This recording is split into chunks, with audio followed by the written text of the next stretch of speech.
MG സർവകലാശാലയിലെ പാറ്റ poster വിവാദത്തിൽ കൂടുതൽ നടപടിയുമായി VC.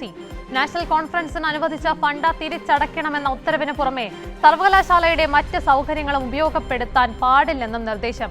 എന്തുവന്നാലും നാഷണൽ കോൺഫറൻസുമായി മുന്നോട്ട് പോകാനാണ് സർവകലാശാല യൂണിയന്റെ തീരുമാനം. ഈ മാസം 4 മുതൽ 6 വരെ തീയതികളിലാണ് MG സർവകലാശാല യൂണിയൻ സംഘടിപ്പിക്കുന്ന നാഷണൽ കോൺഫറൻസ്. ഇതിൻ്റെ ഭാഗമായി പുറത്തിറക്കിയ പോസ്റ്ററിൽ പാറ്റയുടെ ചിത്രം ഇടം പിടിച്ചതാണ് VCയെ അസ്വസ്ഥനാക്കിയത്.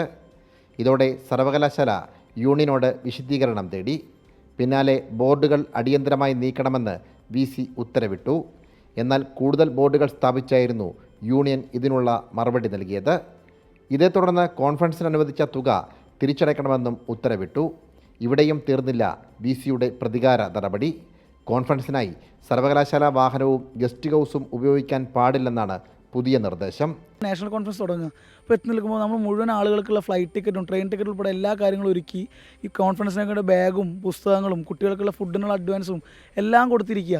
അപ്പോൾ നമുക്ക് 90%, 95% ഫണ്ട് ഇപ്പോൾ നിലവിൽ തീർന്നു കിട്ടിയതെല്ലാം. അപ്പോൾ ഇത് തിരിച്ചടയ്ക്കാന്ന് പറഞ്ഞാൽ ഒരു പോസിബിൾ അല്ല ഈ കാര്യം. കാരണം നമ്മൾക്ക് ഈ ഫണ്ട് അല്ലെങ്കിൽ ഇപ്പോൾ എങ്ങനെ തിരിച്ച് ഈ ഫ്ലൈറ്റ് ടിക്കറ്റ് ക്യാൻസൽ ചെയ്യാൻ പറ്റുമോ? കോൺഫറൻസ് നമുക്ക് നടത്തണ്ടേ, ആളുകൾ വരണ്ടേ?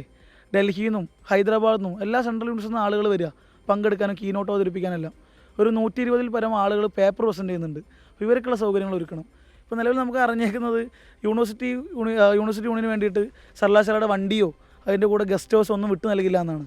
ഔദ്യോഗിക വാഹനം VCയുടെ ഔദ്യോഗിക വാഹനമുണ്ട്. സ്റ്റാറ്റ്യൂട്ട് പ്രകാരം VCയുടെ ഒരു ഔദ്യോഗിക വാഹനമുണ്ട്. ഈ ഔദ്യോഗിക വാഹനം RSSൻ്റെ പരിപാടിക്ക് പോകാനുള്ളതല്ലല്ലോ, യൂണിവേഴ്സിറ്റിയുടെ ആവശ്യങ്ങൾക്ക് പോകാനുള്ളതല്ലേ. അത് ഉപയോഗിക്കുന്ന VCയാണ് പറയുന്നത് നമ്മളോട് യൂണിവേഴ്സിറ്റി യൂണിയന് പരിപാടിക്ക് വേണ്ടി, അതായത് നാഷണൽ കോൺഫറൻസ് പരിപാടിക്ക് വേണ്ടിയിട്ട് വണ്ടി തരില്ല, ഉപയോഗിക്കാൻ പറ്റില്ല എന്ന് പറയുന്നത്. എന്തെല്ലാം പ്രകോപനം ഉണ്ടായാലും നാഷണൽ കോൺഫറൻസുമായി മുന്നോട്ടു പോകാനാണ് സർവകലാശാല യൂണിയൻ്റെ തീരുമാനം. VCയുടെ നടപടി ചോദ്യം ചെയ്ത് കോടതിയെ സമീപിക്കാനും യൂണിയൻ തീരുമാനിച്ചിട്ടുണ്ട്. RSS പരിപാടിയിൽ പങ്കെടുക്കാൻ സർവകലാശാലയുടെ ഔദ്യോഗിക വാഹനം ഉപയോഗിച്ച വൈസ് ചാൻസലറാണ് യൂണിവേഴ്സിറ്റി യൂണിയൻ സംഘടിപ്പിക്കുന്ന പരിപാടിയിൽ സർവകലാശാലയുടെ വാഹനങ്ങൾ ഉപയോഗിക്കാൻ പാടില്ലെന്ന നിർദ്ദേശം പുറപ്പെടുവിച്ചിരിക്കുന്നത്. സാംജിത് ആർപ്പൂക്കരയ്ക്കൊപ്പം സനോജ് സുരേന്ദ്രൻ, കൈരളി ന്യൂസ്, കോട്ടയം.